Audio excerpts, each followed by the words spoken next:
Merci à tous d'avoir accepté cette invitation et à nos amis qui sont là présents pour cette conversation Retour de Tirmelt 2, puisqu'il y a eu une première édition de Retour de Tirmelt il y a quelques années. On avait accueilli la caravane, Carlos et des artistes qui étaient plutôt des étudiants des Beaux-Arts. Et cette fois-ci, donc on a ce nouveau groupe de résidents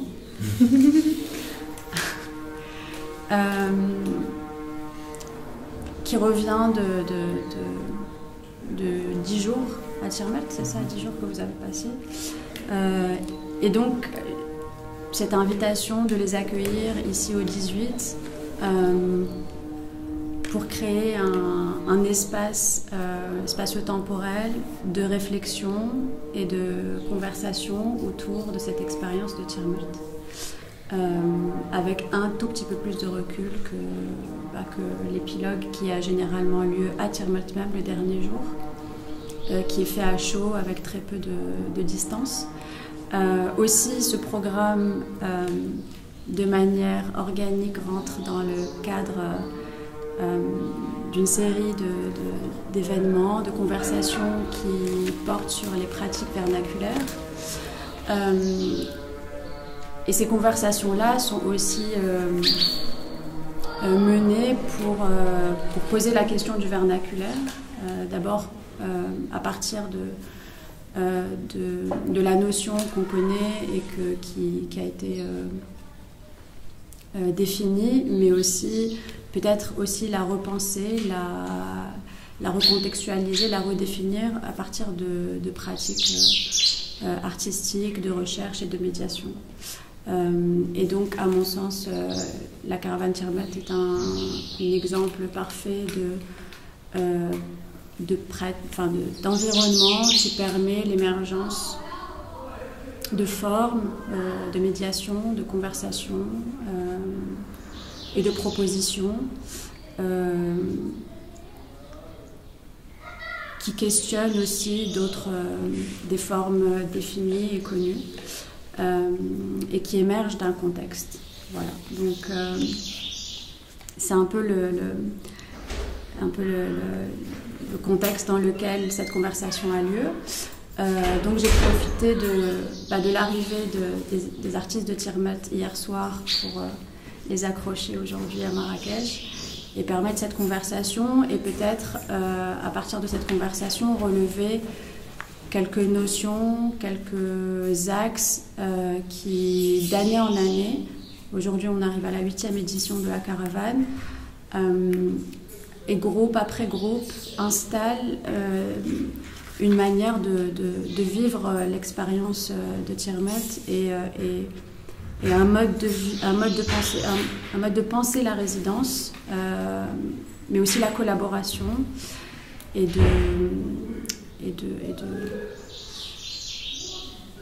de penser cette collaboration pas simplement entre les artistes, mais aussi et surtout avec la communauté locale. Voilà. Donc je vais juste commencer par une première question. La conversation est ouverte, bien sûr. Tout le monde peut intervenir, même les invités.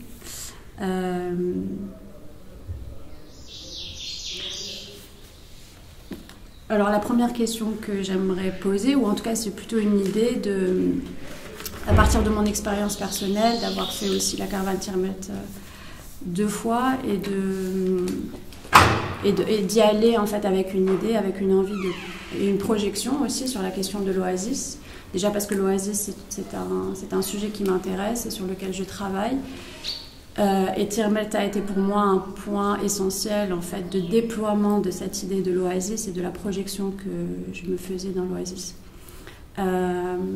J'aimerais évoquer cette question de décalage entre ce qu'on projette sur un espace et ce qu'on projette en tant qu'artiste ou en tant que chercheur dans un contexte qu'on ne connaît pas ou qu'on pense connaître au travers de la lecture, de la littérature, des recherches, et ce décalage avec l'expérience même de l'espace.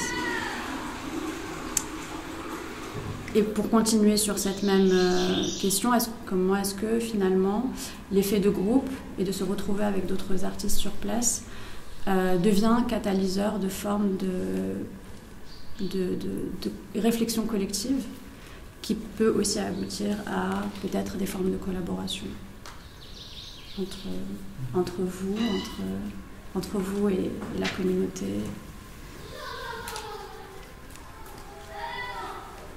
Qui veut commencer?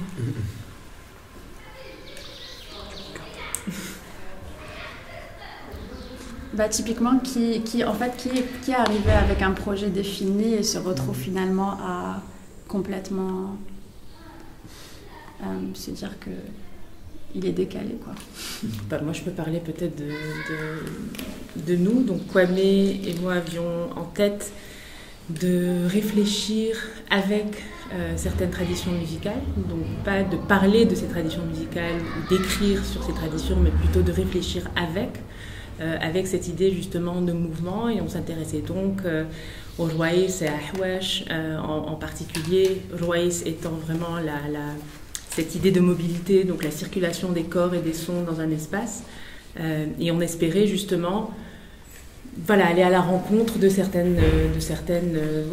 sons, de certaines traditions. Et la réalité, une fois sur place, c'est que d'abord, ça a été une rencontre avec une musique différente, une musique sahraoui, une musique avec certaines traditions très très fortes. Mais aussi, et ça a été vraiment probablement la plus belle des rencontres et ce décalage dont je suis ravie en réalité, c'est de penser en fait la mémoire collective d'un lieu depuis les sons de ce lieu.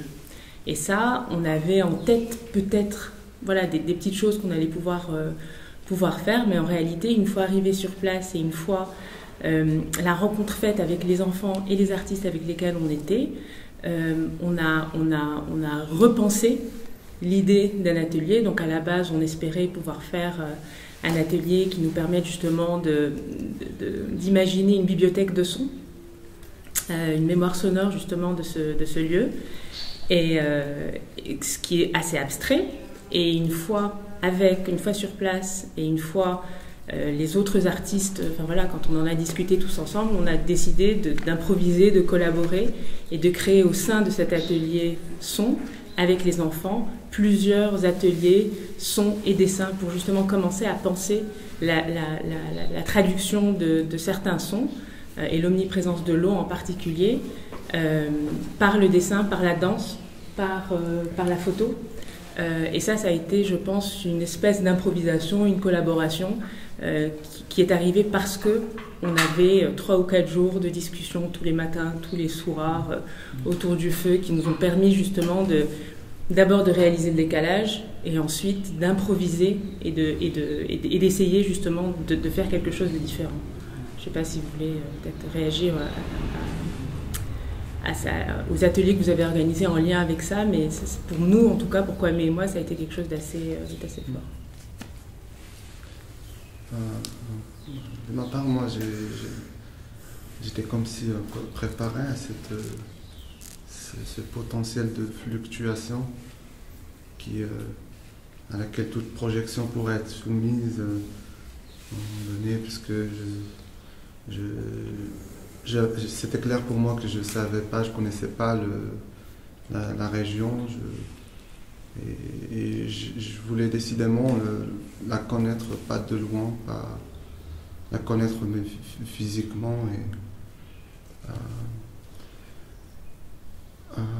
Mais j'étais toujours attentif à comment votre projet, parce que je savais, j'ai compris qu'il y avait ce projet déjà presque préétabli,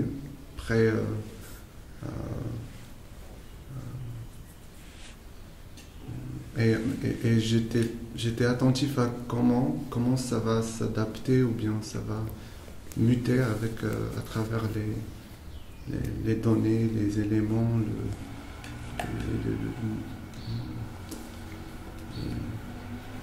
l'influence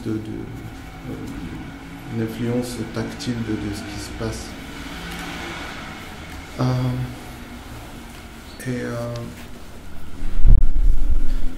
Et j'avais l'impression que c'était un sujet très présent entre nous, durant les conversations. J'avais l'impression que c'était un sujet qui a toujours été là, où le projet commence à se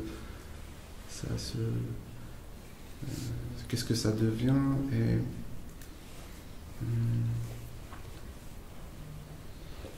et pour moi ça m'a posé beaucoup ça a soulevé beaucoup de questions pour moi,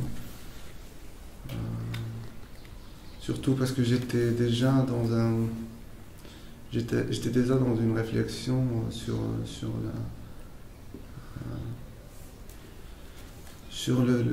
beaucoup de rapports qui s'entrent dans le même questionnement. Est-ce que c'est quoi une action?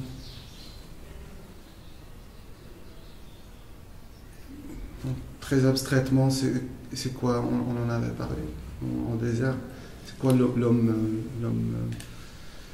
actif, qui est entre nous, qui est actif et qui est le passif? Ça relève d'une réflexion autour de rapports de pouvoir qui existent qui fondent même la société, comme le rapport entre, par exemple, un architecte et un maçon, ou un rapport entre quelqu'un qui a une maison à louer et celui qui a fabriqué la maison. Genre, qui est le décideur? Je vais loin, mais c'est quoi le profil de personne qui a le statut de décideur? Celui qui est assis sur son bureau bien climatisé, qui dessine des plans, ou celui qui construit, qui rencontre la matière?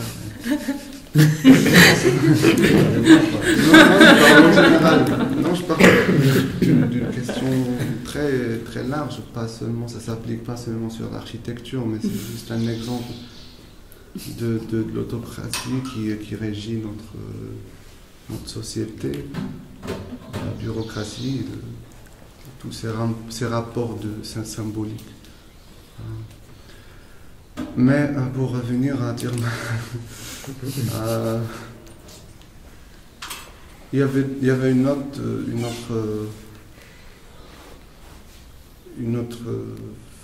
question que vous m'avez demandé, comme tout, c'est quoi le dernier son que tu as entendu, et je ne sais pas comment on a commencé à parler de l'arrière-plan, du silence, de l'arrière-plan. Et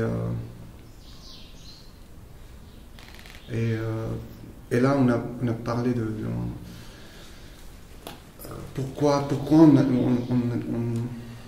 n'entend pas. Moi, c'était une épiphanie pour moi, parce que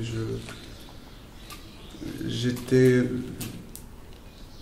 tout de suite conscient de la façon dont le mot et le verbe est le plus dominant dans le paysage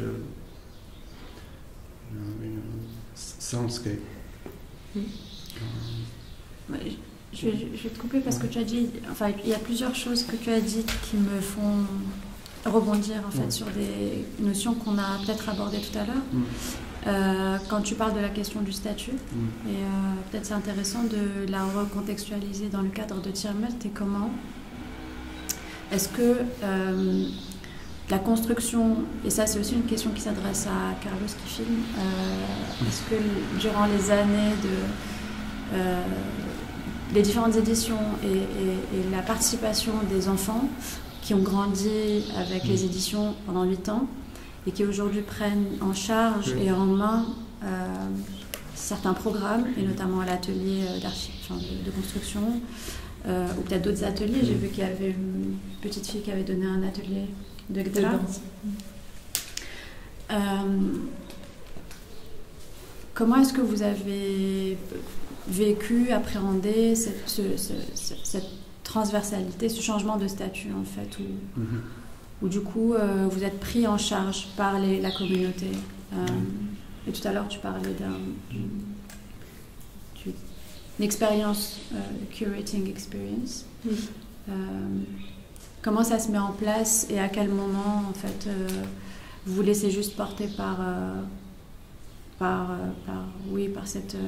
ce partage en fait qui est là, qui s'est construit édition après édition avec des formes peut-être qui se sont inscrites et notamment la forme de l'atelier qui est un peu celle qui permet aussi de rentrer en contact avec les jeunes et puis la communauté. Beaucoup d'artistes en fait sur différentes éditions ont fait ou pas, certains ont fait de la résistance aussi aux ateliers, mais au final on se rend compte que c'est vraiment ça qui nous permet de nous connecter très rapidement parce que ça crée, oui, juste un langage commun. Je sais pas si quelqu'un veut réagir là-dessus, je sais, Mehdi peut-être, toi qui avais aussi peut-être une idée de faire certaines choses. En fait, je pense que les 10 jours sont passés très très rapidement, mais comme ça, moi je suis arrivé dès le premier jour et je leur faisais la blague en leur disant faites attention, ça va passer vite. Et en fait chaque jour on discutait, on apprenait à rencontrer aussi en fait il y avait le premier cercle qui était l'équipe qui était autour de nous, et ces jeunes là effectivement pour la plupart ont commencé avec la caravane depuis très jeune, et donc certains se sont aussi inspirés, influencés, imbibés un petit peu aussi de la présence des artistes pour eux-mêmes devenir créatifs et artistes pour certains. Ce qui était très intéressant, c'est pour avoir pu échanger avec eux, il y a quand même ce côté un peu demandeur, c'est-à-dire qu'eux ils voient les artistes qui arrivent à la caravane, ils ont passé déjà des expériences avec d'autres artistes, donc ils savent ce qui va se passer et ils ont envie de s'associer avec certains artistes pour voir aussi où les artistes peuvent les emmener, où eux peuvent apporter aussi leur valeur ajoutée de personnes locales qui connaissent aussi la ville, la communauté plus large, les coutumes, les histoires, et puis chacun en fait quand tu poses des questions, quand tu essayes d'avoir un renseignement, une info, un contact, une date, etc. S'il ne sait pas, il te dit non mais tu peux demander à lui, ou on peut vous mettre en relation avec telle personne, et ça pour le coup c'était super enrichissant. Moi je suis arrivé avec un projet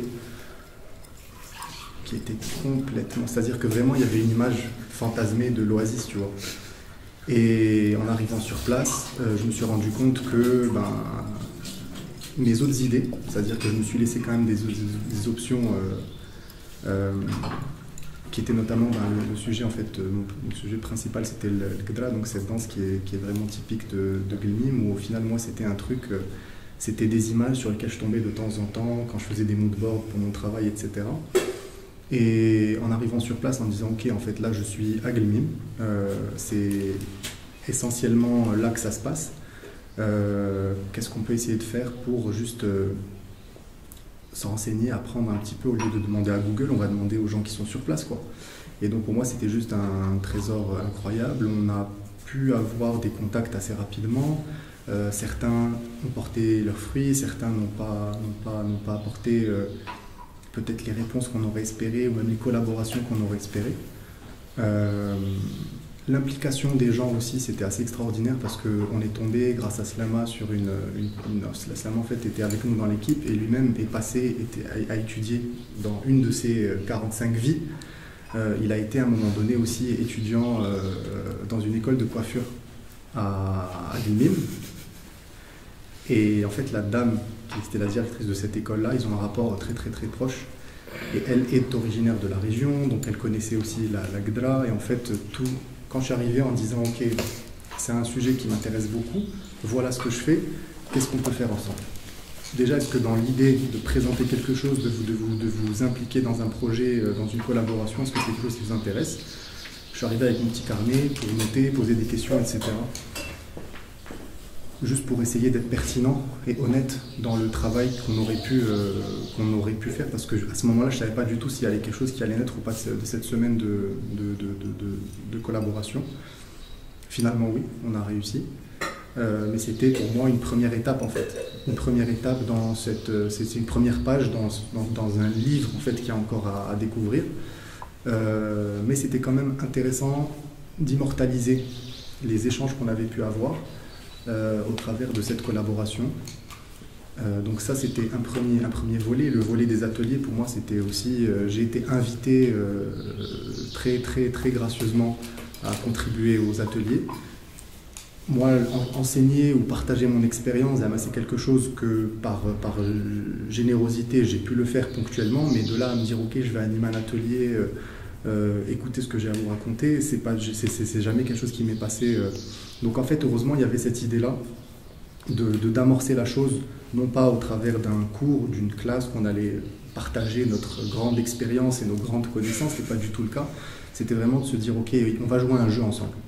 Donc cette idée d'aborder, c'était comme un challenge sympa, même pour les artistes, en se disant ok, comment on peut aborder, donc en partant de cette idée du son, arriver à proposer quelque chose, chacun dans nos domaines particuliers, avec nos compétences, et faire aussi surtout interagir les enfants et les petits, parfois les tout petits, les ados, etc.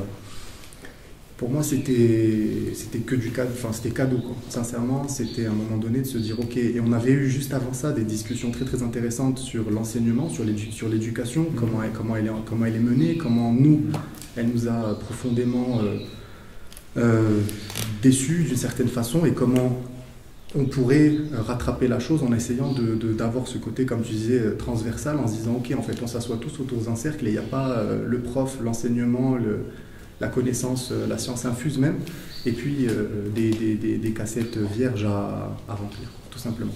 Et c'était extraordinaire, c'est-à-dire qu'à un moment donné, les enfants se sont dispatchés dans les différents cours, les différents ateliers qu'ils voulaient, et en fait, ça s'est fait tout naturellement. Il n'y avait pas le côté de « écoute-moi, je dois forcer de l'information dans ta petite tête ». Non, c'était pas du tout comme ça. S'ils étaient demandeurs, il fallait juste les guider, leur partager le minimum d'infos pour les laisser... Et pour moi, c'était juste extraordinaire. Et le lendemain, ils nous ont dit, bon, vous revenez demain? On leur a dit, ouais, on revient. Et il y avait plus de jeunes et tout, et c'était juste extraordinaire.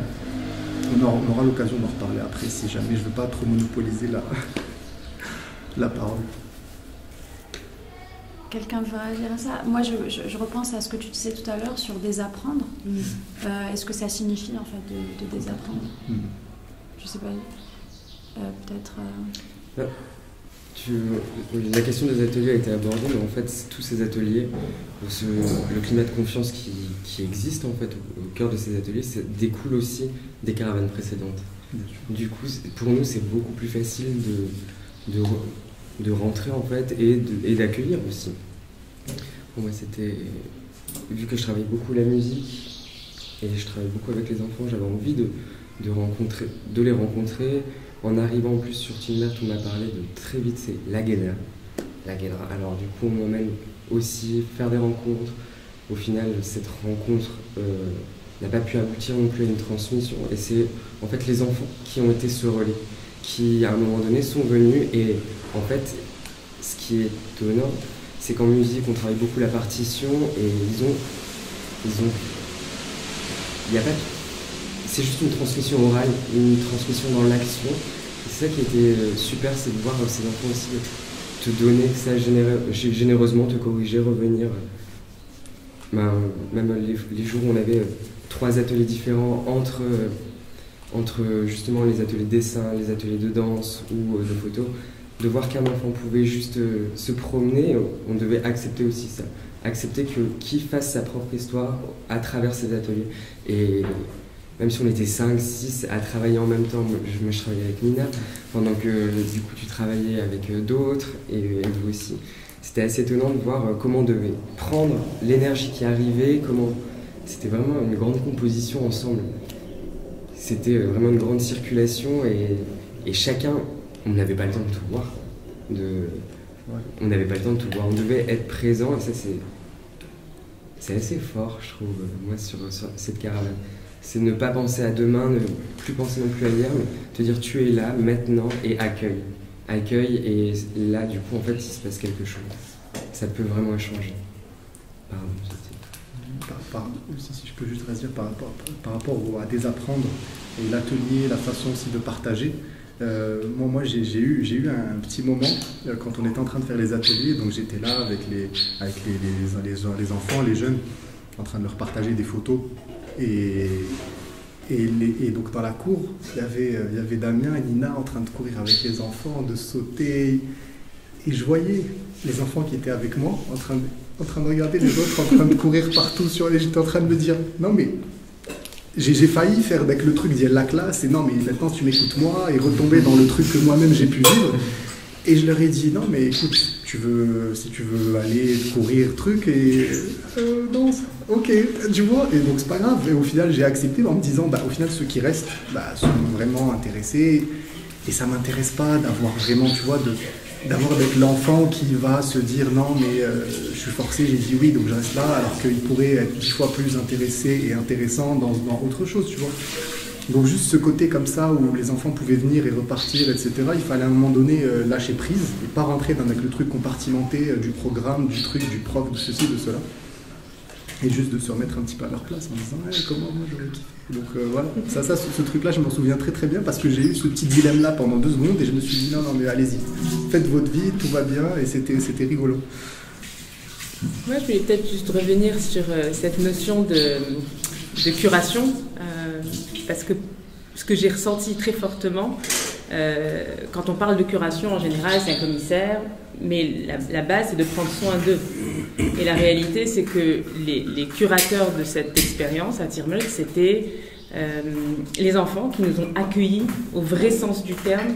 Ils ont créé avec nous et pour nous, et voilà, avec évidemment la participation d'autres personnes, un espace, une espèce de bulle dans laquelle on pouvait essayer des choses, dans lesquelles on pouvait rentrer dans un dialogue en fait assez riche. Et donc pour moi, quand je pense à la notion de curation, je me dis voilà, quand on met cette idée-là en pratique réelle, pas dans un contexte muséal, pas dans un contexte traditionnel, et qu'on se dise ok, on va se mettre dans une situation donc avec Ahmed, les personnes de l'équipe et les enfants qui ont une certaine expérience maintenant de ces ateliers, etc. Ce qu'on a constaté, c'est qu'on prenait soin de nous en réalité dans ces ateliers, et qu'il y avait là voilà, un espace créé par des jeunes comme Ayoub qui a vécu ces expériences, que ce soit l'atelier d'architecture ou autre chose, qui veut bien, avec nous, pour nous, créer justement cet espace et peut-être aider d'autres jeunes à participer et nous inviter finalement dans quelque chose. Et cette idée d'accueil, pas dans le sens hospitalité, parce que ça n'a... C'est beaucoup plus profond, c'est beaucoup plus fort que ça.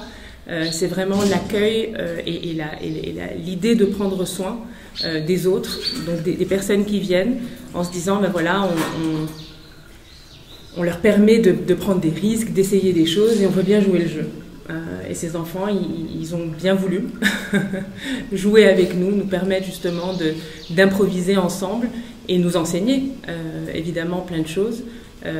Et pour moi, ça a été quelque chose d'assez fort, en fait, de vivre ça. C'est cette idée d'accueil, d'être accueilli par ces enfants dans ces espaces, mais aussi évidemment par l'équipe qui crée justement les conditions pour nous permettre de faire quelque chose. Donc les commissaires de cette expérience, voilà, très clairement, c'est les gens-là. Ils nous ont permis d'accéder aux parents aussi.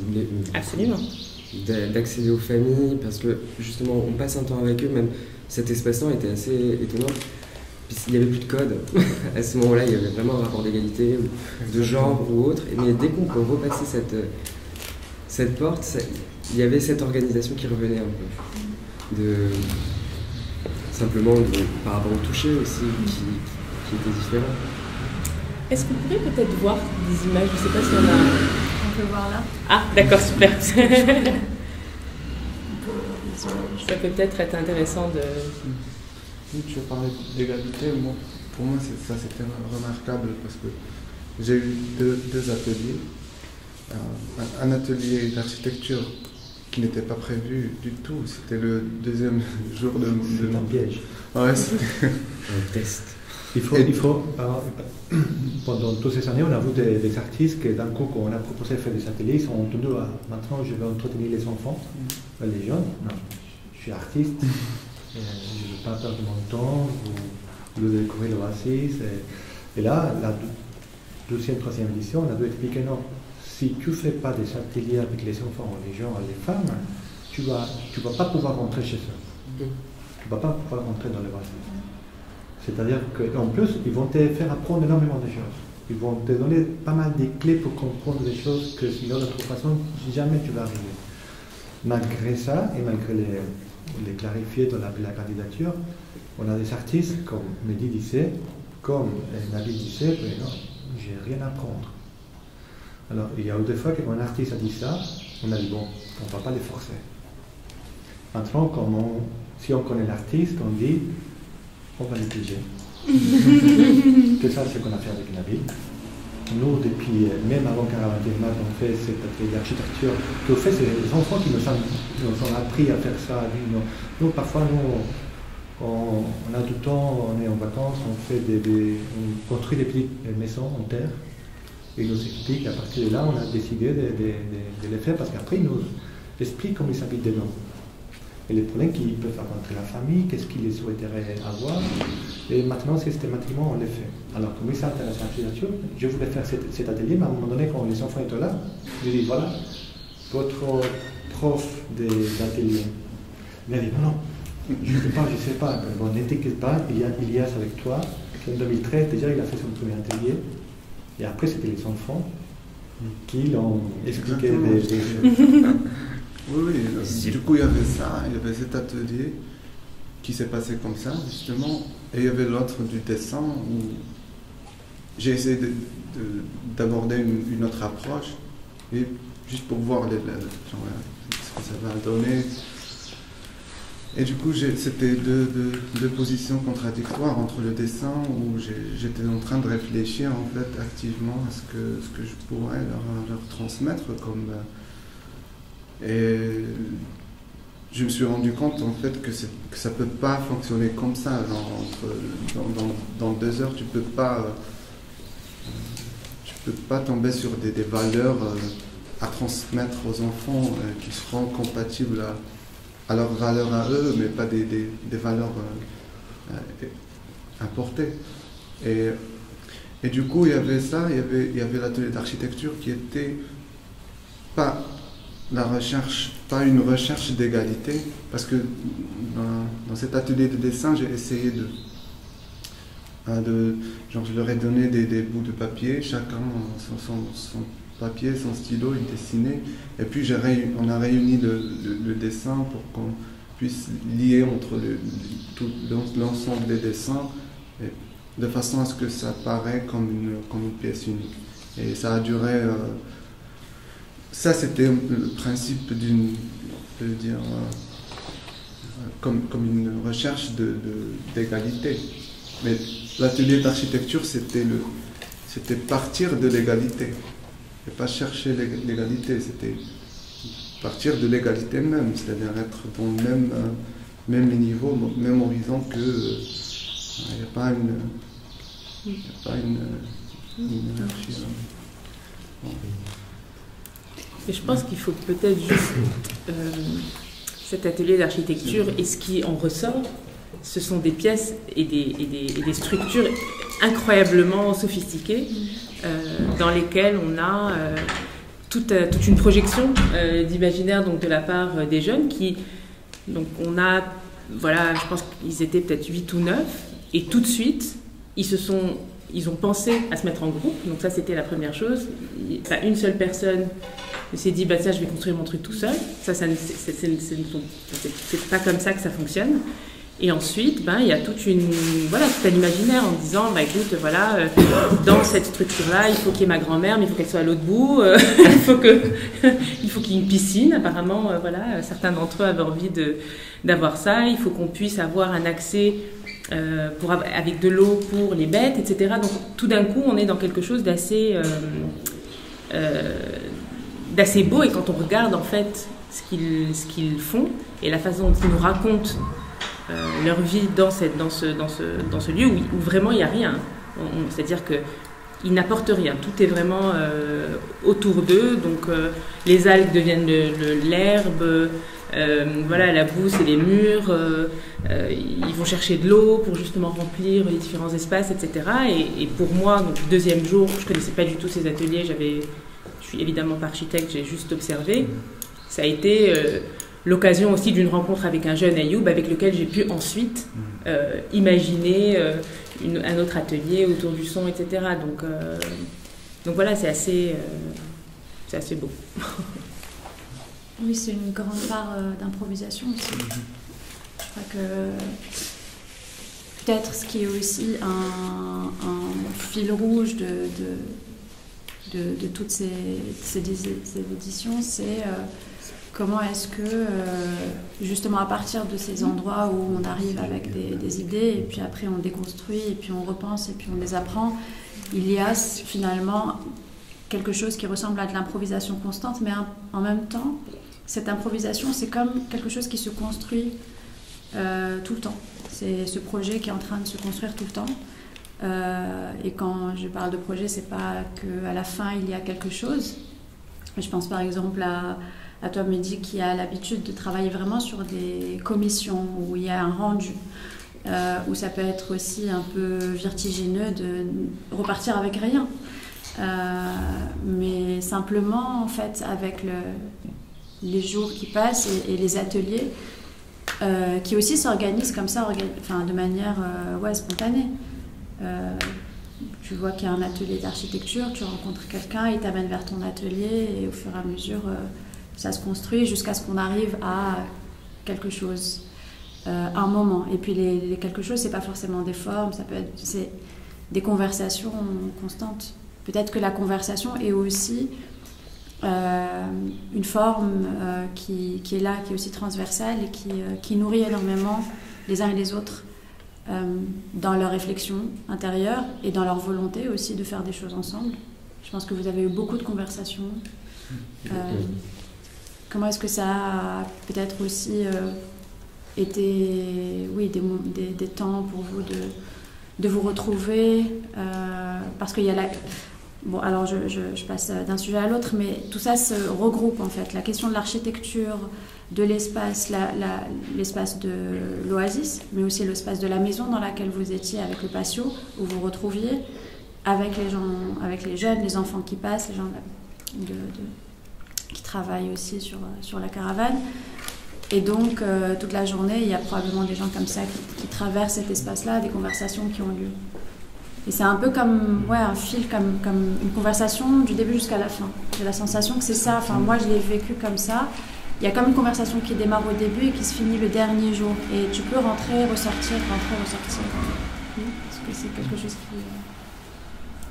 Je pense que c'est, quand on pense aux formes qu'on a produites, je pense que ça n'est que ça, ou surtout ça, c'est ces discussions et que ce soit de bon matin autour d'un verre de thé ou en soirée avec un feu et de la musique. Ça a été aussi un fil rouge important. Pour moi, c'est vraiment musique et discussion. Et discussion, pas simplement des discussions artistiques, mais des expériences de vie qui se partagent avec les personnes qui vivent à Tirmulz, avec les personnes avec lesquelles on nous a mis en relation. Donc moi j'avais quelques questions par exemple sur la Genga. Ça a été assez fort de pouvoir accueillir dans cet espace, donc dans la maison, des personnes qui ont bien voulu passer pour discuter, en se disant au début qu'ils ne diraient peut-être pas grand-chose, ou qui nous raconteraient peut-être rapidement quelques éléments sur la musique et qui ensuite se sentent bien et ont envie justement de partager un petit peu plus. Et ça a été des moments, je pense, assez forts. Donc ces discussions-là, cette forme-là finalement de conversation, c'est, je pense, que je retiendrai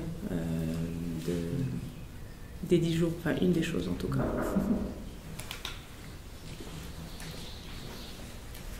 Une difficulté à laquelle il a fallu s'adapter, encore une fois on parle un petit peu du lâcher-prise, c'est qu'en fait en arrivant, donc forcément on se retrouve avec le premier cercle d'artistes, le premier cercle des gens qui sont aussi autour de la caravane, et en fait à un moment donné on se rend compte que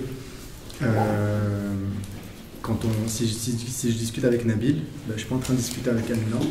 Si je discute avec les jeunes sur place, je ne suis pas en train de discuter avec les artistes. En fait, à un moment donné, il faut aussi se rendre compte que c'est très frustrant. Pour moi, c'est très très frustrant parce que j'aurais voulu essayer de partager mon temps avec tout le monde et comment dire, tout ingurgiter. Et finalement, c'était impossible. Et ça aussi, c'était une frustration à laquelle il a fallu faire face et se dire non. Parce qu'en fait, on peut se dire, bon, cet après-midi, on va se poser, on va discuter, on peut être dans une super conversation. Et là, le téléphone sonne et en fait, telle personne qu'on devait voir, ou on devait récupérer un truc à Gaming pour tel ou tel, faut bouger. Et donc là, on rate l'après-midi, puis on revient, et avec le groupe qu'il y avait, on arrive, puis ils sont dans une effervescence de discussion. Ah, bon, j'ai raté un épisode, c'est pas grave, on se rattrapera la prochaine fois. Et donc en fait, il y avait ce côté-là aussi, où mine de rien, c'était pas tous les artistes avec un programme bien défini, de tout faire ensemble, etc. C'est qu'en fait, il y avait une vie dans la succession des jours, ouais, c'est ça, qu'en fait, il fallait un petit peu s'adapter, go with the flow, comme on dit en anglais, et pas essayer de trop s'accrocher à certaines choses, à certains sujets, certaines questions, certaines personnes, etc. Et prendre un petit peu les choses aussi comme elles viennent. Mais pour moi, c'était un petit peu frustrant. Moi, je veux peut-être juste... Nina, qui n'est pas ici, mais qui a participé à la caravane, a dit quelque chose qui m'a intéressée, qui était que, donc, comme il n'y a pas de programme, il y a des périodes d'attente, où on est en train d'attendre que quelqu'un revienne pour commencer à faire le dîner. On est en train d'aller marcher pour chercher quelque chose, etc. Et que c'est dans ces moments-là d'attente, finalement, où comme il n'y a pas de programme, comme les choses ne sont pas structurées, c'est ces moments-là, en fait, qui ouvrent une espèce de brèche, en fait, qui nous permet justement d'aller vers autre chose. Et elle a dit ça, je pense, dans l'épilogue, il me semble, ou peut-être dans le désert, je ne me rappelle plus à quel moment elle en a parlé. Et je trouvais que c'était très juste, justement, cette idée d'attente de quelque chose qui finalement permet une certaine forme à la fois de créativité, de liberté qu'on n'aurait peut-être pas si les choses étaient plus carrées. On ne sait pas quand est-ce que Slama revient avec le ton pour le Legria du soir. Bon, ok. Et donc du coup, tout d'un coup, ça crée, ça crée un espace, une façon justement d'être ensemble dans cette attente qui produit des choses auxquelles on ne s'attend peut-être pas. Justement, en parlant d'attente, ça a été aussi l'ouverture de notre premier atelier avec Nina, parce que on se donne un rendez-vous, mais entre la nouvelle heure, l'ancienne heure, on se retrouve 45 minutes et vraiment on a juste envie d'être actif, productif et d'ouvrir. Le fait d'avoir ce temps d'attente nous a mis en état de danse, et cet état de danse a commencé à se déplacer dans l'espace pour ouvrir, parce qu'on avait cette maison de jeunes qu'on avait nettoyée. Le fait d'avoir commencé à danser, puis d'être sorti carrément dans la rue et d'être arrivé à la rencontre d'enfants, ça a permis d'ouvrir cette brèche. Genre, ça y est, en fait, on est là, on vous propose quelque chose, venez. Ça a été une invitation. Cette attente-là nous a mis en état de danse et a permis justement d'ouvrir la porte d'un atelier et de créer ce temps-là. Peut-être on peut montrer regarder la ces vidéo, images-là. Mais attention. Mais attention, quoi? À quoi? Vous trompez. Ah, tout était pensé.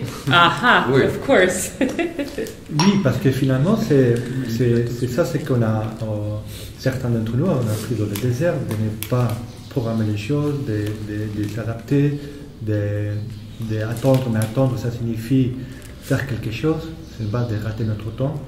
Et la question de parfois évoquer de la parole, quand tu es dans le désert et tu es avec quelqu'un d'autre, on peut avoir la parole ou pas, mais les conversations se font autrement. Et j'ai eu l'expérience qu'il y a des moments aussi que tu pensais que rien n'allait se passer, finalement il y a quelque chose qui se passe. Non? Et ce n'est pas aussi fait question de l'atelier, ce n'était pas prévu de le faire à cette heure-ci, dans cet endroit-là. Et le fait qu'on ne savait pas si les enfants... Moi, il y a eu des éditions que je m'inquiétais. Est-ce qu'il va y avoir des enfants? À un moment donné, je me fous. Je me fous dans le sens que je sais que soit Ahmed, Hamza, Salama ou Gaza, et en plus, ça devient une performance. C'est-à-dire, on prend les camions poubelles et on commence à ramasser des enfants. Et comment on va par les oasis, Ahmed s'arrête, Voiture officielle. il klaxonne, quelqu'un sort la tête de la fenêtre, Ahmed fait comme ça, et l'enfant sort rapidement, il monte, bon, qu'est-ce qu'on va faire? Bien. Et ça montre aussi une espèce de complicité par rapport à Ahmed ou les gens de là-bas par rapport à l'oasis. Et quelqu'un pose la question à Ahmed, ça c'est une question de confiance, de complicité, de respect, qui ça fait que même s'ils sont des petits enfants, les parents ils nous laissent l'amener, je ne dirais pas n'importe où, mais que eux aussi ils font confiance. Et là c'est question de... Parce que là il y a une autre idée qui n'a pas été mentionnée, mais qui je pense qui est fondamentale pour pouvoir comprendre tout ce que vous avez raconté, c'est que vous n'êtes pas obligé à faire quelque chose. Et ça, certains d'entre vous, il y a qui naissent. Ça les rend un peu... c'est difficile à accepter d'être dans un lieu sans rien faire. Peut-être en parlant, peut-être en attendant, peut-être en regardant, peut-être en écoutant. Mais ça aussi, ça fait partie aussi de montrer aux artistes que parfois, pas que vous, tout le monde est dans un tourbillon, dans leur boulot, et qu'on ne se donne pas le temps de ne rien faire, mais pour apprendre autrement peut-être, pour saisir des choses que normalement on n'a pas l'habitude de saisir. Et ça, peut-être dans une ville, bon, c'est plus compliqué, mais dans le désert, tu es obligé. Peut-être pas dans l'oasis, c'est à un autre niveau, mais vous avez eu l'expérience de partir en dehors de l'oasis, ça donne d'autres choses. Là, il n'y a pas... Et malheureusement, comme ces dernières années, il n'y a plus de connexion, mais imaginez-vous qu'il n'y a pas de connexion et qu'on reste plus de temps et qu'il n'y a plus de batterie dans les téléphones. Les téléphones, il faut les laisser éteindre pour peut-être l'utiliser dans ce moment précis et pas tout le temps. Et ça, c'est des choses, encore une fois, qu'on apprend quand on fait Grafila et qu'on essaye d'introduire. C'est pour ça que j'insiste sur la question que dans le projet Quarantima, il y a beaucoup de choses qu'on a appris, qu'on a expérimenté, qu'on essaie aussi de l'inclure dans le Tilman. C'était qu'en 2017 qu'on est passé une nuit, mais on est arrivé 1h du matin, on est rentré à 8h, c'est-à-dire qu'il y a très peu de temps. C'est à partir de là, à partir de la 4e édition, vraiment qu'on a pensé, ça sera bien de s'approcher des nomades, d'être en dehors de l'oasis. Ce n'est pas quelque chose qu'on a décidé, qui a été programmé, sinon qu'on apprend en fonction des expériences de chacun et puis on essaie de les mettre. Est-ce que vous voulez regarder un petit bout de... On regarde la vidéo de l'atelier de Damien, peut-être, Damien, de la danse avec Lina. De l'attente. De l'attente. Voilà, de l'attente. Là, attends, j'explique un petit moment, parce qu'on est supposé faire un atelier de danse. Il n'y avait que 3 filles.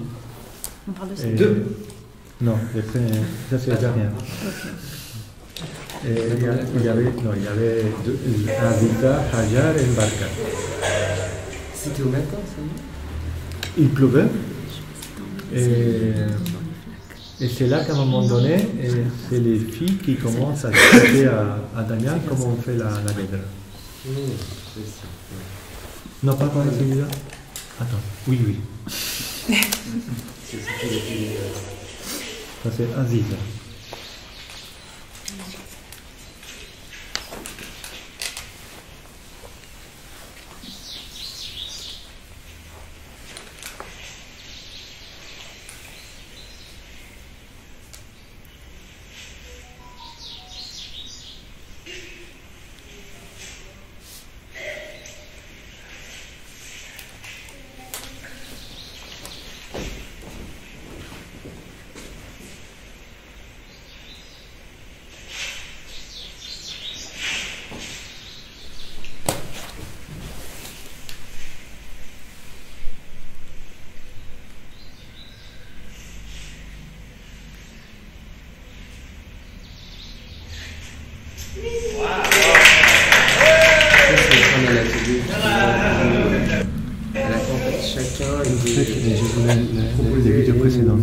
Nous apprenons. Alors moi j'ai ça. 3 vidéos de la guerre. Non, j'en ai que 2. Mais à 3. c'est autre chose. L'autre, et celle-là. Ou celle-là. Non, là.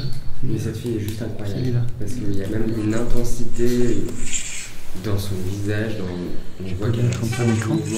C'est vraiment là où Non. ce sont eux qui viennent nos enseignants.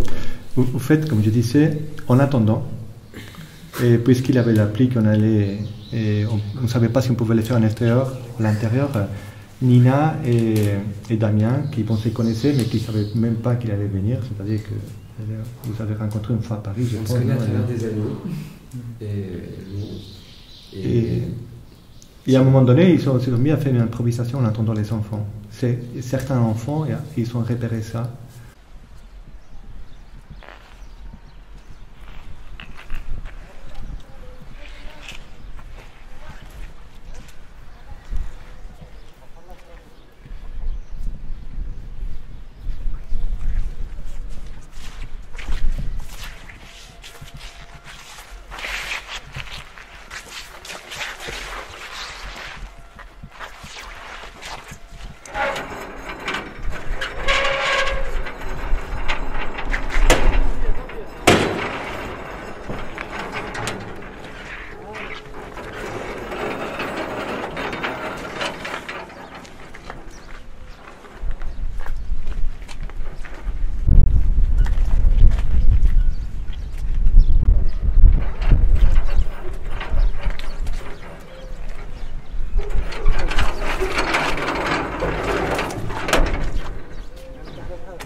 Et là, il y a une question aussi auquel on fait confronter les artistes qui viennent, de comment on explique à des gens, des enfants, des ados, qu'est-ce que c'est la danse contemporaine, qu'est-ce que c'est l'art contemporain. Et comment on explique ça d'une façon qu'ils puissent arriver à comprendre. Et parce que quand les enfants attendaient, ils disaient, vous voulez faire un atelier de danse? Ils disaient, de Guédra, non, de notre type de danse. Alors, ils ne savent pas comment réagir. Et ça, eux, ils l'ont fait en faisant une improvisation. Et là, les enfants, ils ont compris que ce n'est pas quelque chose de étrange, c'est différent à ce qu'ils ont d'habitude. Mais j'imagine que quand ils ont fait les dessins, c'était pareil. Quand ils ont fait l'atelier de photographie ou d'autres sons, c'est pareil. Et ça, on l'a vu pendant les années, que les gens de l'Oasis, de n'importe quel âge, ils ne sont pas stupides.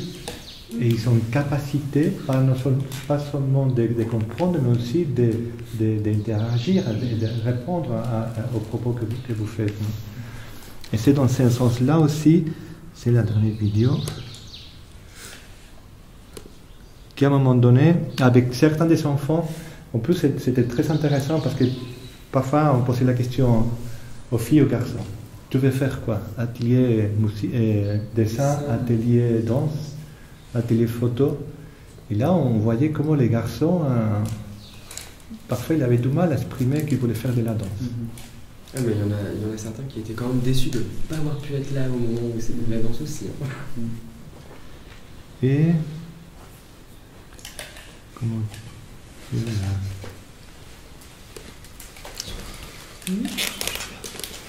Mais il ne va pas arrêter. Et à un moment donné, Nina et Damien, avec Aziza, c'est qui a montré la guédra, et avec Ayoub, ils ont décidé de tester sur différents endroits, dans la maison, dans la baignerie. Je me posais la question, ça c'était quoi? C'était vous qui voulez faire une performance? C'était eux qui voulaient faire la performance? C'était plus l'idée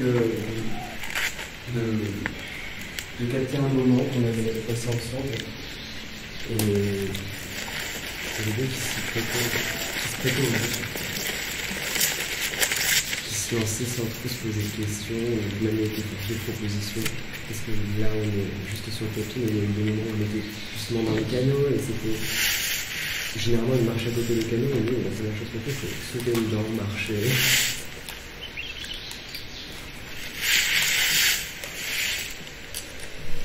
La même idée, jeune fille. J'étais aussi à l'atelier photo, c'est extraordinaire, c'est assez incroyable. Ayoub, parce qu'on est allé chercher Aziza, il y avait un mariage dans le Brésil, on croisait les voitures et on savait qu'Ayoub habitait à côté d'Aziza. On a récupéré Aziza, après on a dit Léo Ayoub nous a dit chez lui qu'il est parti dans un mariage. Et en partant vers le canal, il y a Ayoub qui arrive. Il m'a dit, je vous ai salué, j'étais dans une voiture vers le mariage, je vous ai salué, vous n'avez pas répondu. Et au fait, j'ai dit d'arrêter la voiture pour descendre et pour aller vers vous.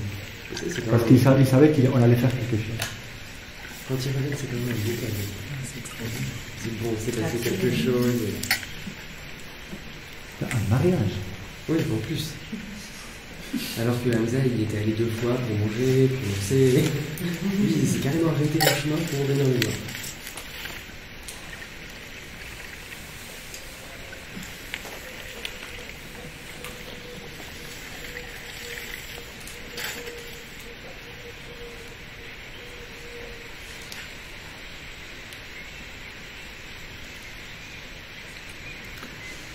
Et je pense que ce qui est intéressant aussi, c'est que les enfants font cette expérience, rentrent chez eux pour raconter quelque chose aussi de cette expérience. Et Ahmed fait ce travail-là qui est ensuite d'aller discuter avec les parents. Donc de ce qui s'est passé, de ce que les enfants ont vécu. Des fois, il va prendre le dessin et leur montrer. Et ça, je pense que ça fait partie justement de ce travail en fait. De longue haleine sur 8 éditions qui permet justement aujourd'hui, quand on arrive et qu'on a envie de proposer quelque chose, qu'on puisse justement le penser avec les jeunes parce que justement il y a cette espèce d'échange en fait qui se passe et qui inclut les parents. C'est important.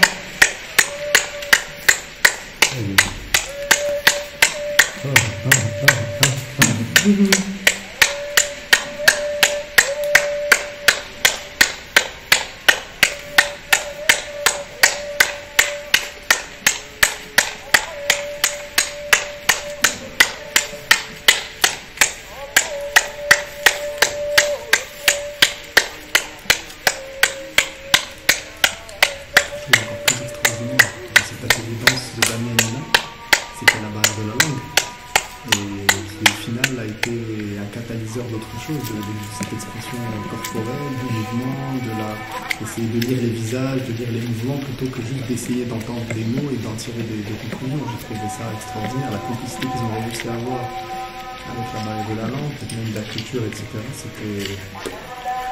Ayoub, elle a été un super conducteur.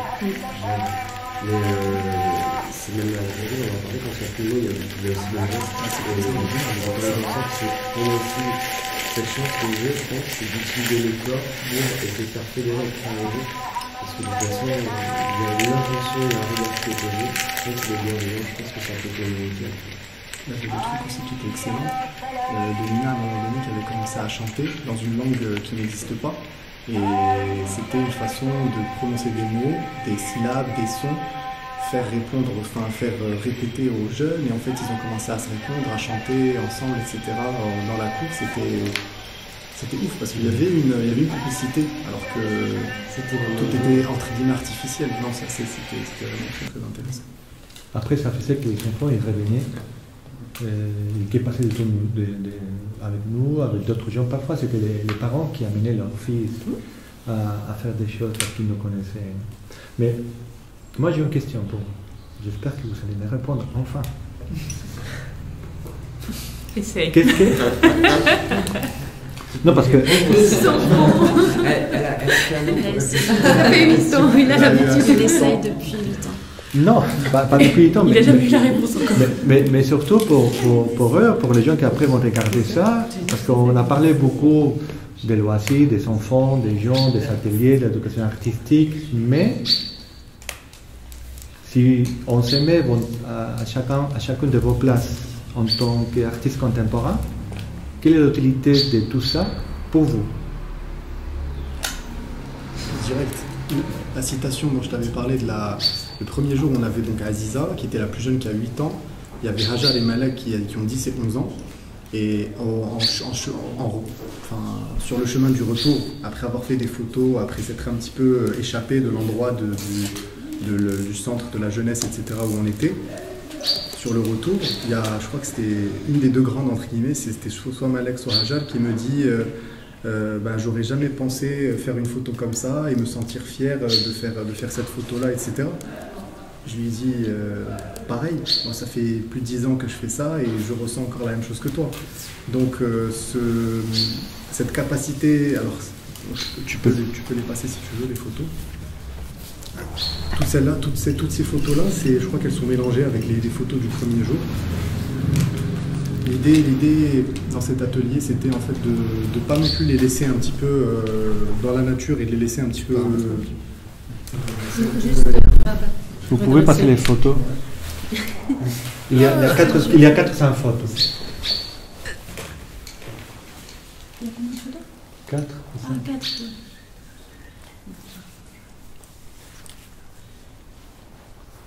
Ça, c'était une photo de Aziza, qui a quitté un petit peu le groupe, est allée, elle a fait 2-3 mètres. Elle a commencé à regarder l'eau, elle s'est baissée, elle a trouvé son petit angle et elle m'a dit ouais, je peux avoir pour faire la photo. Et moi c'était très très intéressant parce qu'en fait avant de commencer la discussion, je leur ai montré des petites photos que j'avais pu faire à Tirmont pour leur montrer juste cet endroit qui leur est familier, mais vu avec un angle, un regard étranger, ça donne en fait un résultat qui peut être complètement différent de ce qu'on a l'habitude de voir. Et j'aurais donné ça en leur montrant les photos, juste pour leur essayer de leur aiguiser ce petit sens critique en leur disant ok, est-ce que cette photo tu l'aimes ou tu l'aimes pas et pourquoi. Il fallait surtout argumenter.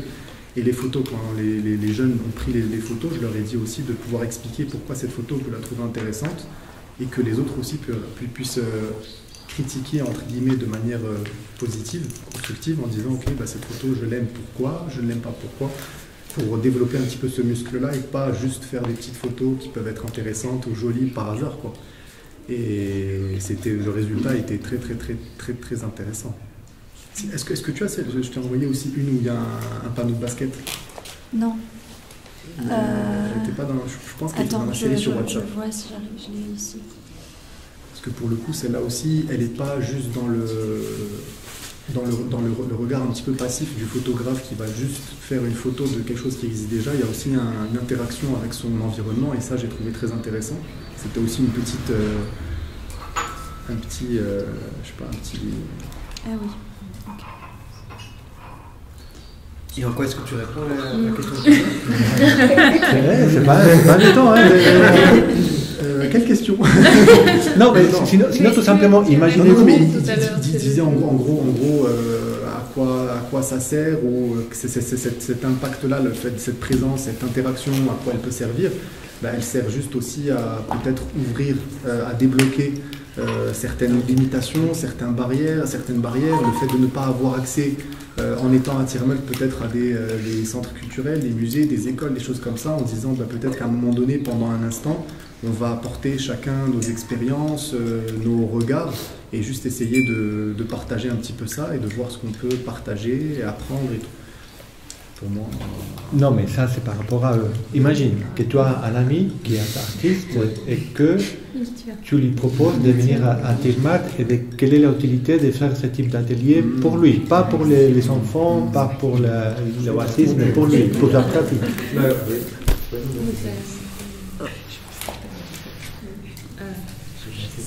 C'est intéressant. Quelqu'un peut me répondre, s'il vous plaît?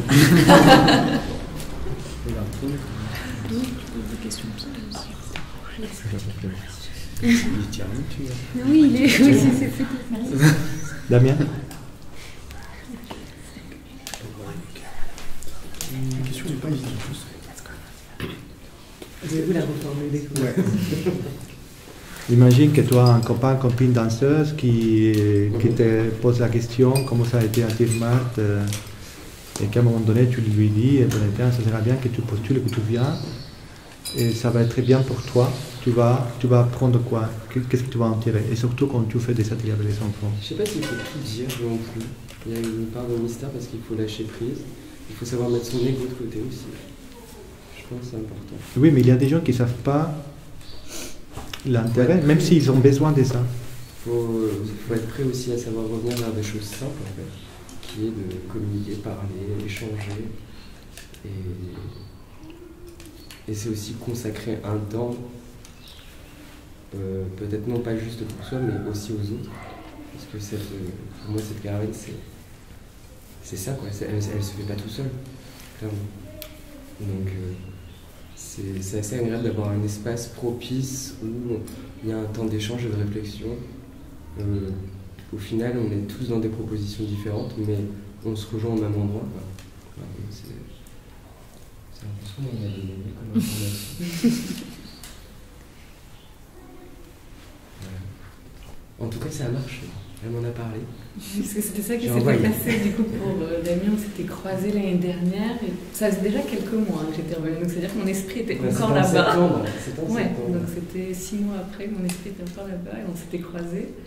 Et donc je ne sais pas ce que j'ai déballé. Je suis partie dans mon flow et visiblement ça a marché parce que c'était là. C'est marrant parce que chacun a sa manière de raconter la caravane. Je pense que c'est une résidence qui se fait aussi beaucoup de bouche à oreille, malgré les appels constants et les attentes de candidature. Beaucoup de candidatures, en tout cas, se font parce que quelqu'un a parlé à un artiste de cette caravane, mais en des termes très personnels et très... oui, qui vient d'un vécu et d'une expérience, et c'est ça qu'on transmet. C'est pas simplement, oui, c'est bien d'aller là pour un temps. C'est vraiment, je pense que chacun partage quelque chose qui finalement a eu un impact ou quelque chose de très fort, une empreinte. Et on en parle comme des empreintes en fait, parce que on repart avec ça et voilà. Et je pense que pas tous les artistes, mais beaucoup ont lié des amitiés très fortes dans l'Oasis à Tirmelt. On est beaucoup à garder des relations avec des gens de Tirmelt. Et ça fait le lien. Ça, c'est vraiment comme une communauté qui s'agrandit au-delà de l'Oasis. Moi, je trouve que dans ce sens,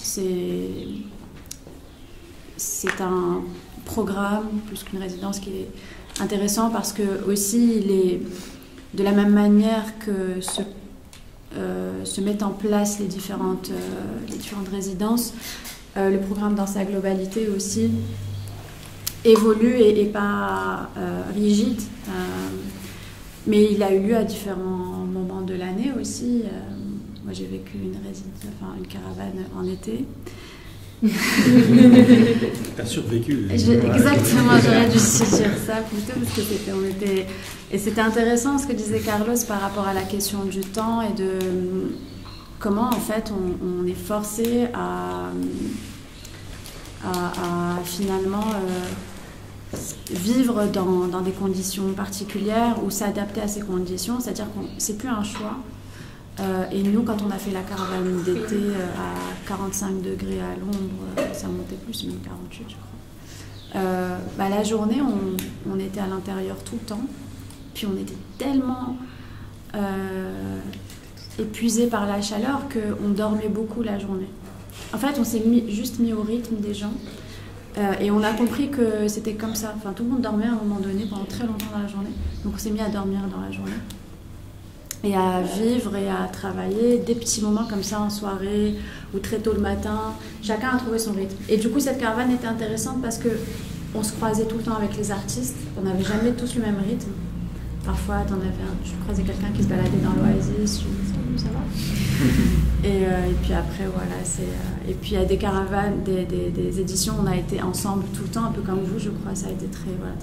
Puis vous êtes une petite équipe. Nous, on a une édition à 21, ou je sais pas quoi. 22. Ça, c'était particulier. Je pense qu'on était très visible et puis ça. Chaque édition a une empreinte et je crois que les jeunes aussi ont cette mémoire des différentes éditions et ils sont capables de raconter ça. Donc ça crée vraiment cette relation en fait où en fait aujourd'hui on a comme une mémoire commune et quand on se retrouve on peut parler des souvenirs comme ça de ah oui tu te souviens 2016 ou 2017 et ça fait le lien en fait entre les différentes éditions et les différents artistes. Donc tu arrives à une nouvelle édition pour la première fois et tu récupères le train en chemin. Et puis les gens te racontent un peu ce qui s'est passé quand l'année dernière, il y avait un tel et un tel. Et je trouve que ce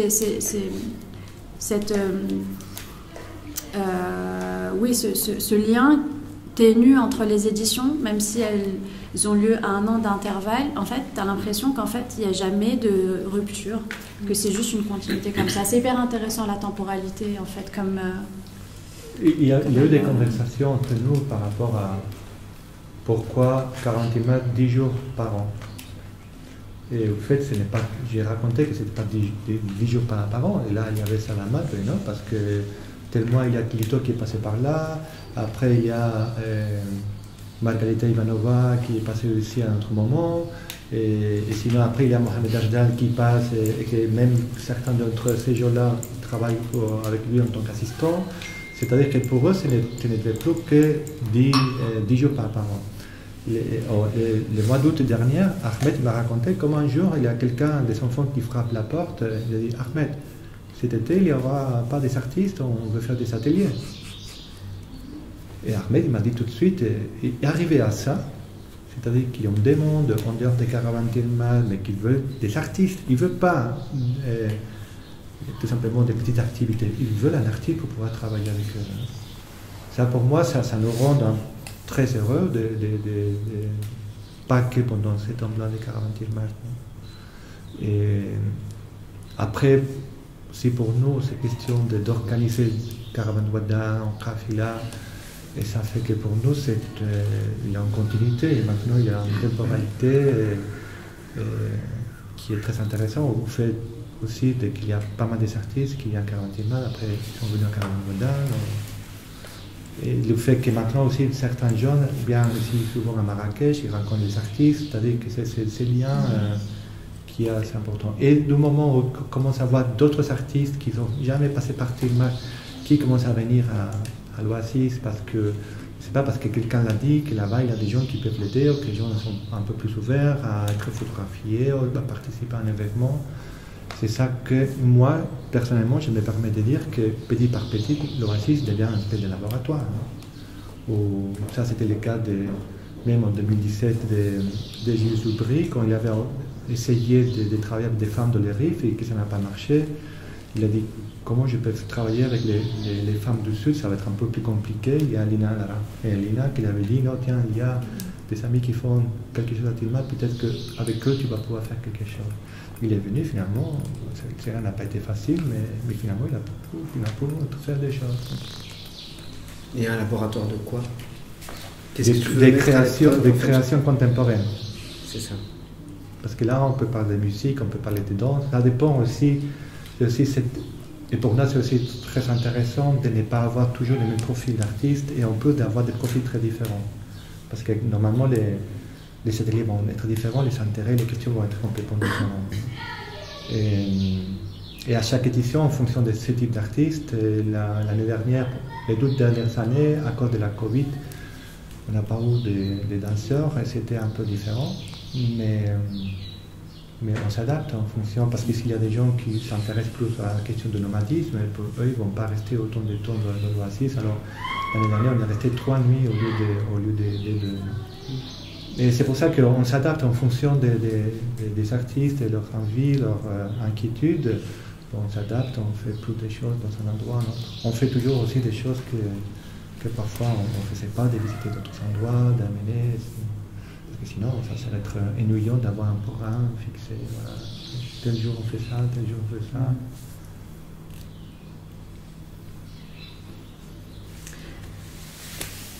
Okay. Kwame, do you want? I don't know if you want to add something from your own experience. Why did you come to China from New York? Ça, c'est une bonne question.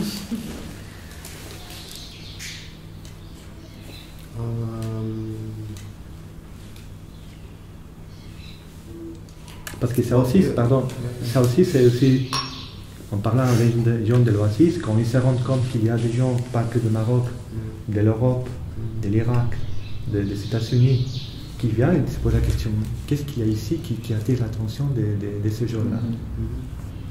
Well, I guess for me, I've been thinking about what this idea of being an artist is and also what a community looks like, right?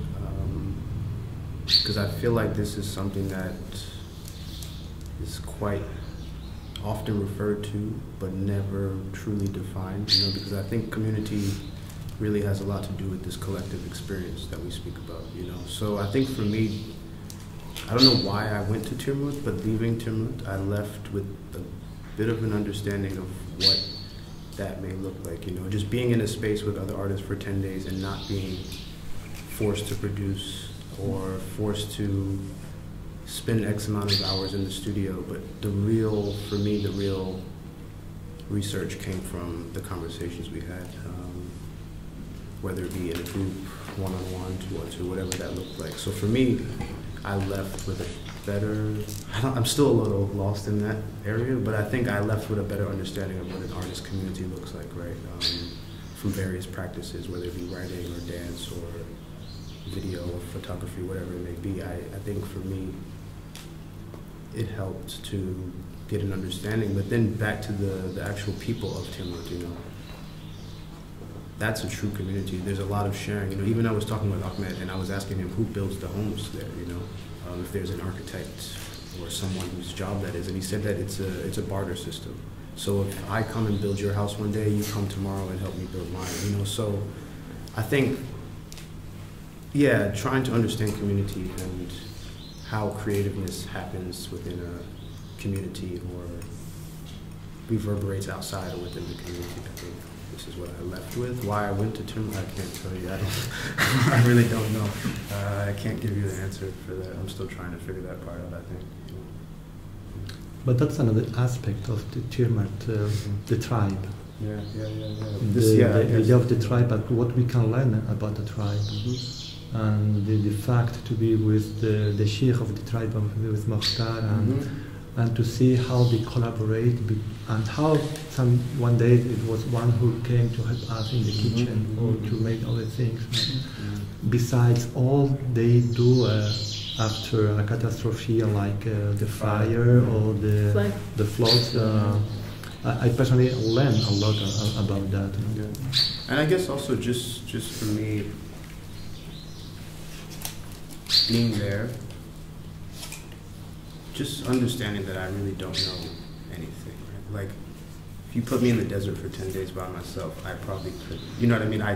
This is the first time I ever built a tent.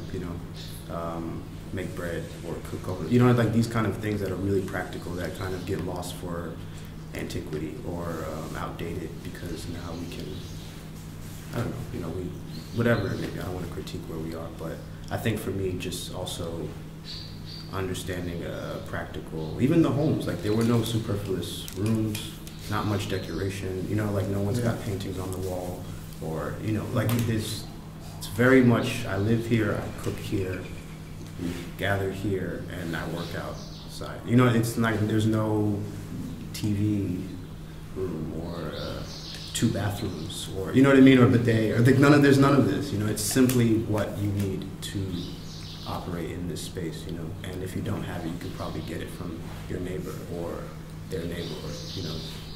Yeah, I don't know, I'm still trying to make sense of it, but space that change with the sound. Exactly, you know, and that's another thing, this improvisational way of living, and not in a abstract way. It's very much like it's raining, so we have to do something to protect the rain, right? Or to protect what we have under, or, you know, whatever it may be, using the canal as a main source, right? But then once it rains, then everyone, for instance, Slama was telling me they're probably having parties in Gilmin because of the rain, you know?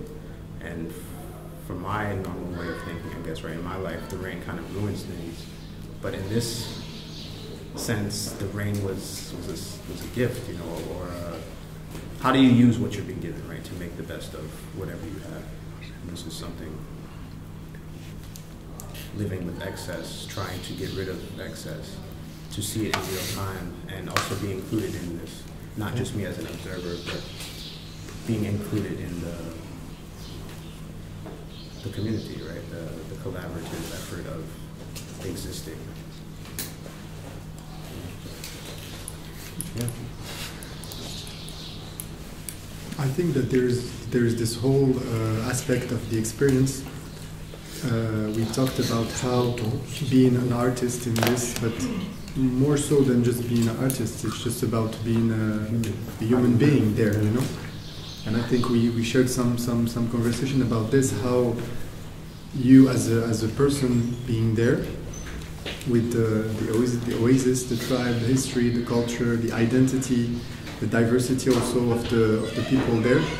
For me, it was very, I mean, not interesting. It was very important and essential to access all the information I learned there. I got there because for me, for example, like one very small example, when I would think about the south of Morocco, I would think Amazigh, you know. But then again, the whole tribe has nothing to do with Amazigh, even if they are neighbors and they have been many influences over the time. But just this, for me, it was mind-blowing because I work in, I get inspired from culture, identity, history, and everything. And this huge part of who I am as a Moroccan just slipped under my radar, you know. And it was kind of a slap in the face to be able to hear Habib, the person who was responsible for the museum. His way, I was like, just seeing him was kind of, I don't know, like a pause in space, time, whatever, you know. And just having all this kind of original, I don't know, not original, like unique aspects of the culture there, for me was very, very, very important, very interesting. Yeah, so more so than just like, even not artists. We were talking about the whole artistic part, but just as a person, it's. I mean, I think I learned a lot just being there, witnessing stuff and asking questions and having answers and more questions. And I guess continuing on with this, I think also it's really made me have to think about what it looks like to actually be a witness and not just spectate or observe from a distance, you know. What does a witness actually do, right? What's your position outside of a way in a French context where it's a judicial legality system, right? Like, what does a true witness look like? And how, as a witness, do I don't know, it's not my place to tell someone's story, but how do I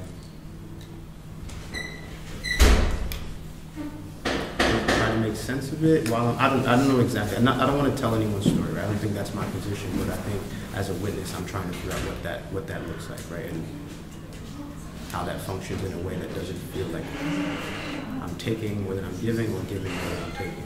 You know? Because while we were in Timor, there was no hierarchy. You know, everyone cleaned dishes one day, or someone did this, you know what I mean? We cooked together. There was no real hierarchy. So I think as a witness, I'm trying to really, what does that mean? What do I do with this information now? Right? Do I just put it back into work that I make that people won't see? No, I don't think that's it either. You know, so I think going to this humanity aspect of what it truly means to be a witness is something that this experience has put to the front of my mind. Yeah. Yeah, we spent a whole afternoon. I've been obsessed with this idea of bearing witness and what does it mean to bear witness. So it's really interesting to hear you speak of that because we spent a long time talking about that. And for me, the moment where that kind of crystallized was the very last evening where I asked, just very casually, I thought, Ahmed to please sketch out just sort of the neighboring canals, just, you know, around the house that we were. Could you just show us how these canals look, thinking that we could use it in a publication. And what resulted from that is 5 hours, I can show it instead of just describing it.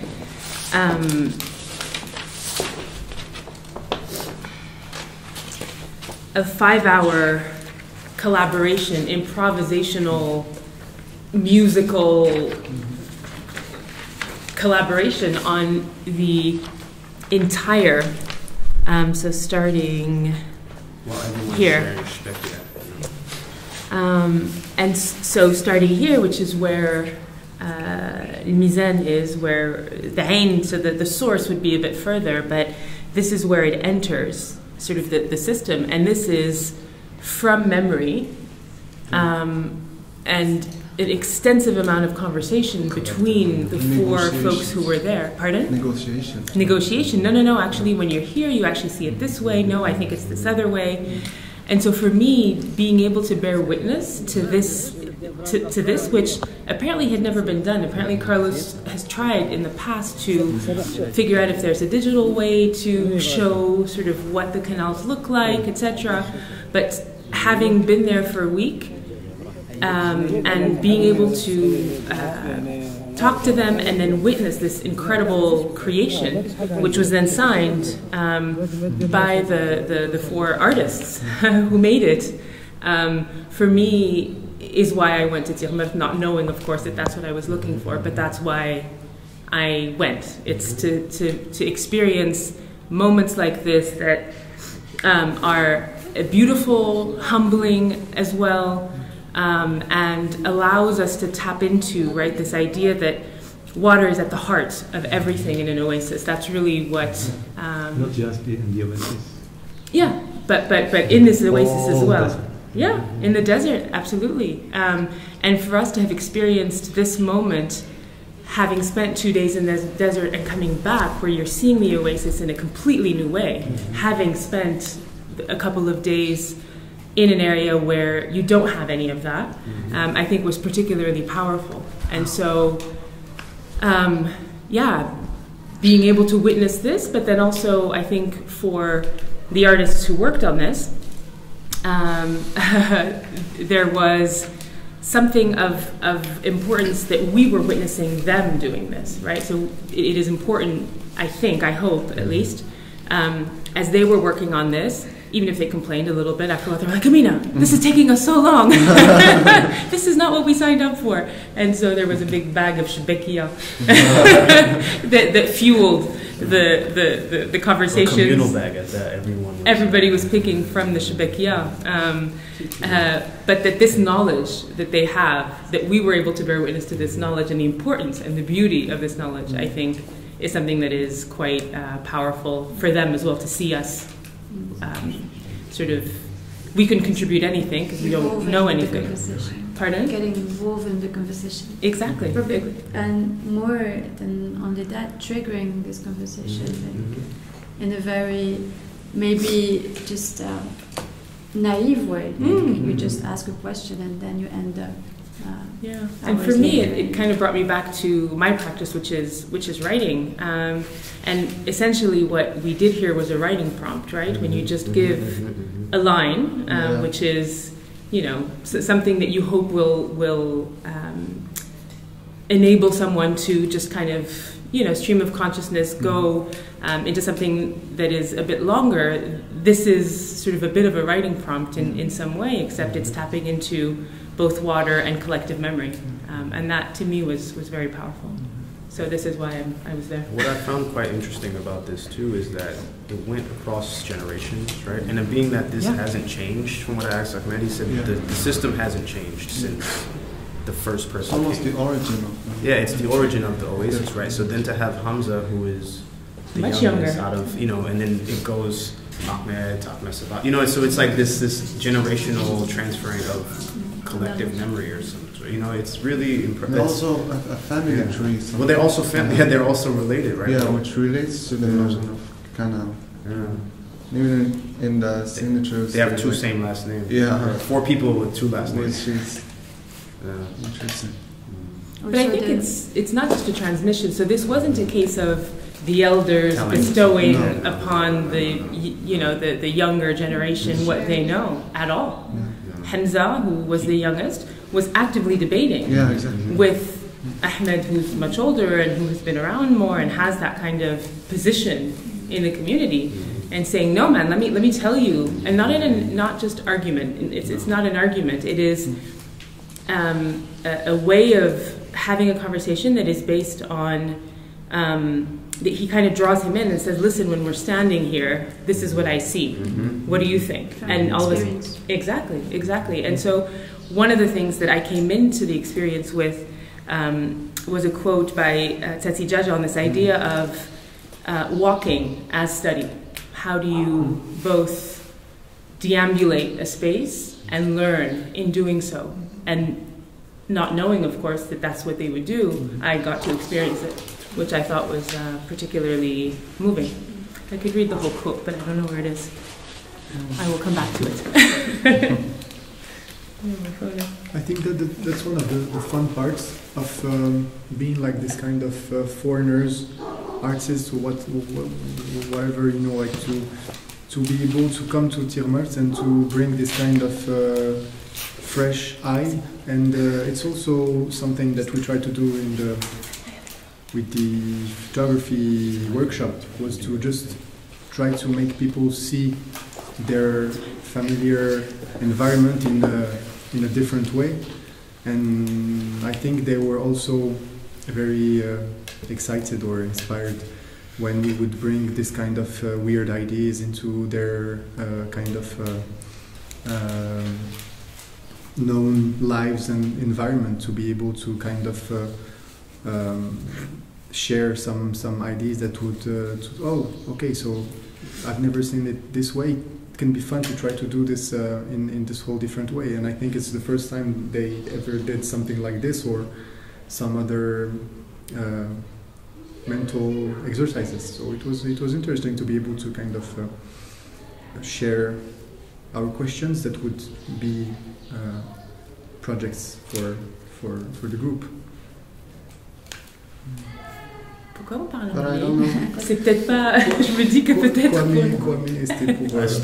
Yeah. You understand French. Je sais pas si. C'est pas sûr. On va switcher. Il y a une question capitale. Vous avez dit que la question de l'eau est importante. J'ai fait un dessin là-bas en haut. Et un jour, pour expliquer que pour savoir quelle est l'importance d'un puits, il faut regarder les routes de caravane. Mais pour comprendre qu'est-ce que c'est une route de caravane, il faut tenir tous ces points d'eau. Alors, ces dessins-là, ce qu'ils montrent, c'est pas que l'oasis dans un point de vue spatial ou matériel, mais toute l'organisation sociale, administrative, économique, culturelle qu'il y a derrière. C'est tout le pacte social. qui l'a matérialisé. Oui, c'est aussi ces questions de comment ils font l'arrosage des parcelles, comment ils sont organisés. Et surtout dans un moment où dans pas mal des oasis, ce système il a déjà disparu, les gens se sont mis à la question de faire des forages. Et parfois j'avais parlé avec Ahmed que si ça là disparaît, peut-être qu'une partie de l'âme des Tejmas va disparaître aussi. Donc c'est important de voir des générations plus jeunes et aussi pour peut-être cet exercice pour eux aussi c'est intéressant de voir l'importance qui a ça, de se rendre compte. Moi, en fait, on a commencé Tirmelt et quelqu'un a dit une phrase qui m'a marquée et qui est devenue pour moi, en tout cas, le fil rouge d'une certaine manière. Et c'est, on parlait d'eau et il a dit 1 heure d'eau, Sa'a Diel, qui pour moi a été une espèce de choc en fait. J'avais jamais entendu l'idée que le temps, voilà, on mesure l'eau en termes de volume en général et d'y penser en termes de temps, ben, tout à coup ça te permet en fait de rentrer dans quelque chose d'assez différent. Donc cette œuvre est un est un exemple et c'est aussi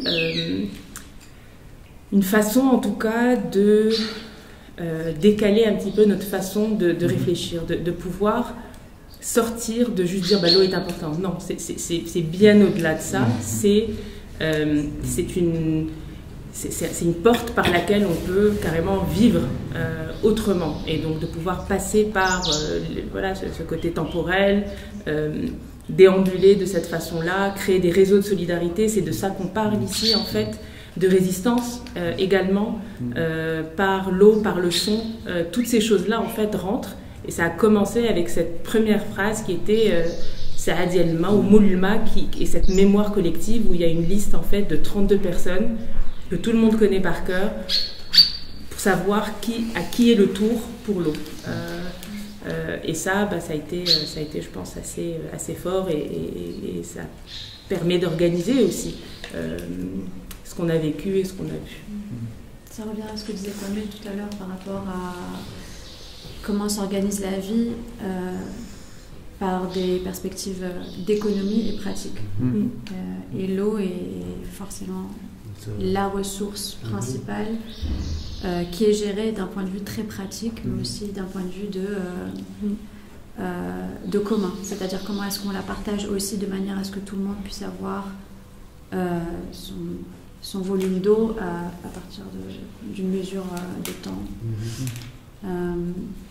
Et le temps, en fait, j'ai la sensation que c'est vraiment aussi une autre mesure. De vivre le temps de l'oasis, c'est une autre mesure. Ce n'est pas un temps d'horloge, c'est un temps où les choses commencent et doivent se finir au moment où elles doivent se finir simplement. Pas parce que c'est un temps défini, mais c'est un temps qui se déploie et c'est un temps vernaculaire. Qui a une texture et une substance. J'ai eu cette expérience précisément, là on était en train de marcher au désert, en plein désert, et c'était ma vraie découverte du désert, là où j'ai vu l'étendue de l'espace et l'horizon, et j'ai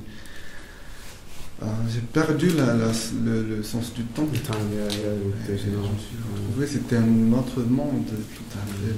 Le futur n'existait plus, c'était plus cette chose métaphysique qui n'est pas là, non, c'était juste là-bas et il fallait juste marcher. Et ça m'a vraiment été une clé pour comprendre qu'il s'agit de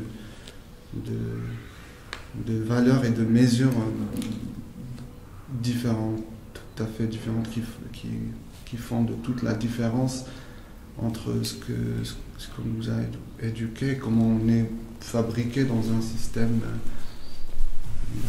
urbain différent.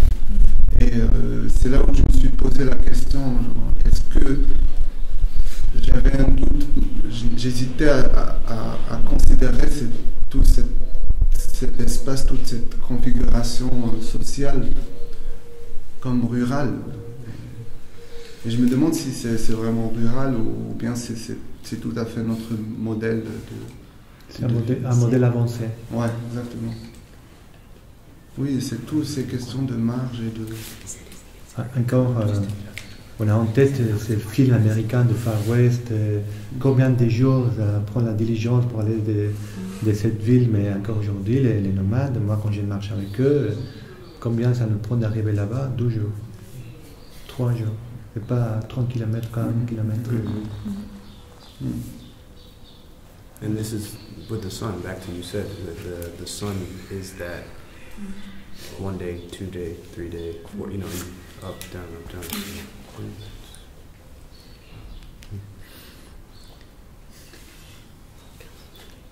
Peut-être qu'on va conclure, n'est-ce pas? Je ne sais pas si quelqu'un veut intervenir pour partager quelque chose, mais en tout cas pour ma part, je vous remercie infiniment. Ah, vas-y, vas-y. Oui, du coup, c'est vrai que l'expérience, je rebondis là sur ce que David disait, l'expérience du désert, vraiment, en fait, nous apprend, en fait, à être en présence, et au-delà d'être en présence de soi, mettre en présence des choses. Et ça, pour le coup, c'est quelque chose qu'on n'oublie pas. Donc même si après, quand on se retrouve en ville, c'est plus compliqué de réactiver cette expérience, si on trouve, en fait, le bon chemin, c'est quelque chose qui est en nous et auquel on peut accéder partout, et même 1 an, 2 ans, 10 ans après la caravane, pas que quelques semaines ou juste quand on était. Donc voilà, ce que ça peut apporter aussi par rapport à cette problématique, cette notion du temps et de la présence. Moi, peut-être juste un petit point qui est de dire, je suis rentrée dans cette expérience avec une idée de réfléchir à l'idée de communal publishing. Comment est-ce qu'on fait, comment est-ce qu'on réfléchit à un projet d'édition en commun, de publication en commun, et j'en ressors avec un modèle, en fait, peut-être. Voilà, cette loha de main, je me demande si c'est pas comme ça que je pourrais, en tout cas, qu'on pourrait concevoir un modèle de partage autour de l'édition et de la publication. Donc, voilà.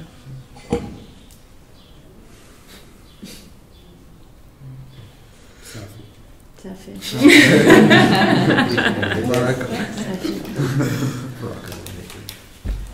Merci.